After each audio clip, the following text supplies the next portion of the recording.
tree stood by the porch of my mother's home in North Carolina. It was strong and massive and beautiful with so many leaves in the summer.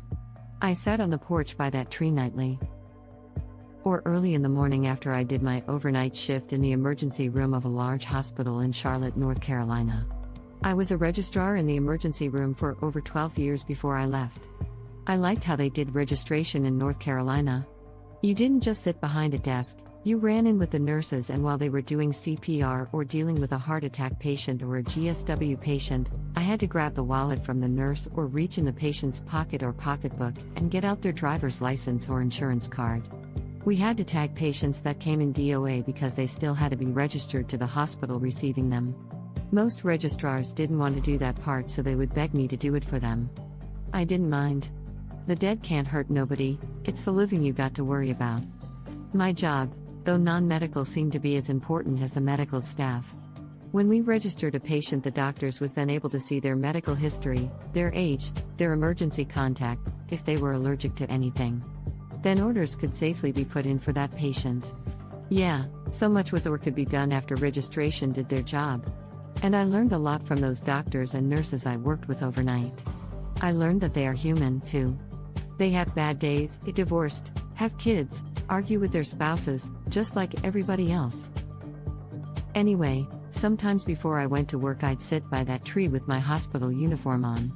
On days when I didn't have to work, I'd drive to Dunkin' Donuts or another coffee place close by, get my coffee, drive back and sit on that porch drinking my coffee and talking to that tree like it was a person. I talked to that tree definitely more often than I cared to admit, and I would tell it all my problems and concerns. And when my sister died, I cried to that tree cause I didn't know how I was gonna breathe without her. Seemed like when people die, a part of your childhood seems like it becomes erased. Sure, you got the memories, but memories are better when you can reflect on them with the people you shared the memory with. I watched her suffer hard with lupus, and I think we sometimes want people to stay here for us rather than for them. And when my father died, I expressed the loss I felt. Because all hope would be gone for sure now. I always imagined I'd one day have a better relationship with him. Just two adults. 'Cause when you get older and mature, you start to see things differently, and the things you were so angry about you ain't no more. And when you become parents and make your own mistakes, you start to see that your parent or parents were only working with the cards dealt them or the things that they were taught. Perhaps he just didn't know better. Didn't matter now because I would never be able to ask him questions about things that I kept putting off. Things about his parents whom I didn't know, and all kinds of other things. During my husband's incarceration, I told that tree I had no friends to talk to because everybody thought I should have walked away from that shit years ago. And I told that tree that sometimes I felt I needed my head examined, too. But love is love, and love ain't a fountain you can just turn on and then off.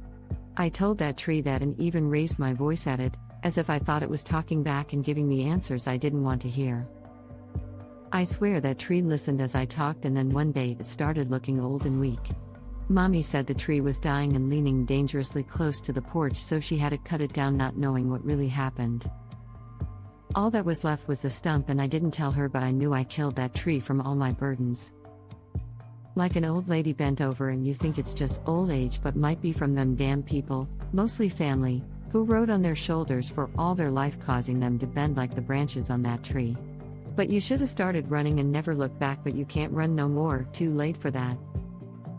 I felt bad cause when I first laid eyes on that tree, it was massive and strong like some of those bend over old people was, years ago before OPS, other people's shit wore them down. This what they used to look like? Erect, confident. I hope I stay looking this way, but I know I won't, because life happens to everybody.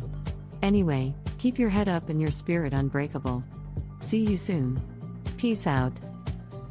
Don't forget to like and share this video, and buy us a cup of coffee, and then send me a message, poem, joke, inspirational quote.